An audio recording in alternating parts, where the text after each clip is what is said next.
Hello বন্ধুরা, তোমরা কেমন আছো? আশা করি সকলে ভালো আছো। দেখো আজকে সকাল সকাল তো আমি ব্লগটা শুরু করলাম। আজকে 17ই শ্রাবণ যেহেতু যাব বলে ওর মন্দিরে জল ঢালতে, তাই জন্য দেখো বেলপাতাগুলো ভালো করে ধুয়ে পরিষ্কার করে একটু চন্দন ঘষে বেলপাতার মধ্যে লাগিয়ে নিচ্ছি, কারণ সব রেডি করেই যাব। দেখো আমি রেডি হয়ে গেছি, যাব মন্দিরে। এবার মন্দিরটা যেহেতু বাড়ির সামনেই, দেখো ও তুলু আর আমি দুজনে যাচ্ছি শিবের মাথায় জল ঢালতে। মন্দিরে চলে এসেছি, বাবন ঠাকুরে চলে এসেছে। তাড়াতাড়ি ঠাকুরকে আমি মালাটা পরিয়ে দিলাম, দিয়ে এবার জল ঢালবো ঠাকুরের মাথায়। আজকে 17ই শ্রাবণ, তাই বাবার মাথায় জল ঢাললাম। মন্দিরে খুব একটা বেশি ভিড় হয়নি, 3-4 জনে জল ঢাললাম। সোমবার হলে একটু ভিড় হয়, কিন্তু আজকে যেহেতু রবিবার অতটা ভিড় হয়নি।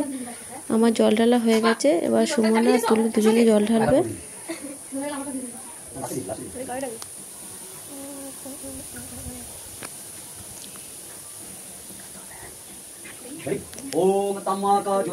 তোমরাও কে কে আজকে শিবের মাথায় জল ঢেলেছ প্লিজ কমেন্ট করে জানিও।